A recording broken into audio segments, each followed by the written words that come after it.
My daughter, come closer and sit where the ground is cool, where the water can hear us speak. I want you to understand something that your spirit already knows, even if your mind has been struggling to catch up. You've not been losing yourself lately, you have been shedding. And shedding can feel like loss to those who do not understand seasons. Look at the river.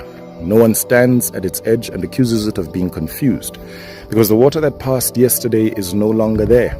No one says the river is unstable because it widens in one place and narrows in another.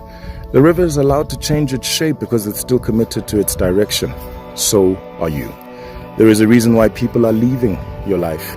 There is a reason why new faces arrive and sometimes disappear again. It's not punishment, it is filtration. Water doesn't carry everything forever. Heavy things are dropped. Rotten things are left behind on the bank. Only what can move with the current is allowed to stay. You've been asking why everything feels unfamiliar? It's because you're walking into a new version of yourself. And the old language no longer fits your mouth. The old roles no longer fit your shoulders. Even your laughter sounds different now. And that is not a betrayal of who you were. It's honoring who you're becoming. Water teaches us this gently. Before rain becomes rain, it must first be willing to leave the ground as vapor. It must be willing to rise. Invisible, uncertain, carrying no shape at all. That rising feels like confusion from the ground below, but from the sky, it's preparation. You, dear daughter, are in that rising season. And rising seasons are lonely not because you're doing something wrong, but because not everyone is meant to go where you're going.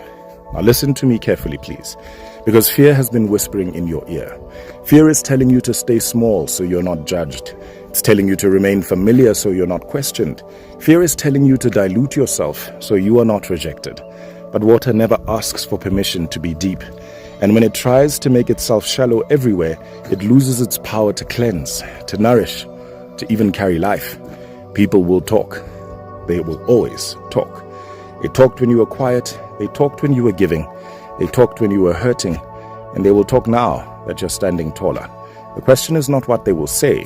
The question is whether you will trade your becoming for their comfort. My daughter, you're not responsible for making everyone understand you. You're responsible for staying faithful to what is opening inside you. This new version of you feels frightening because it requires boundaries. And boundaries are not walls, they are riverbanks. Without banks, water spills everywhere and becomes swamp. With banks, water learns speed, direction, force. You may notice now that you say no more easily, that you pause before responding, that you no longer rush to rescue, explain, soften yourself. That is not coldness, that is containment. Contained water builds pressure. Pressure carves valleys. Pressure shapes mountains. Pressure creates pathways for generations. This version of you is not here to be liked. It is here to be useful for your destiny. And I'll tell you something that many are afraid to say. Not all blessings can find you in the version of yourself that everyone approves of. Some blessings are heavy and require strength. They require discernment. They require a woman who knows when to flow and when to stand still like a dam. If the river were to remain a gentle stream forever, it would never turn a wheel, never irrigate fields, never sustain cities.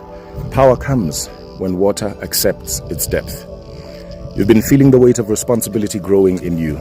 That is not burden. That is capacity. The ancestors do not entrust deep reservoirs to shallow banks. This version of you is necessary. Necessary for the prayers you prayed years ago when no one was watching. Necessary for the people you have not met yet who will drink from your wisdom. Necessary for the doors that will only open when you stop shrinking to fit the room. Do not rush this transition. Water doesn't argue with gravity.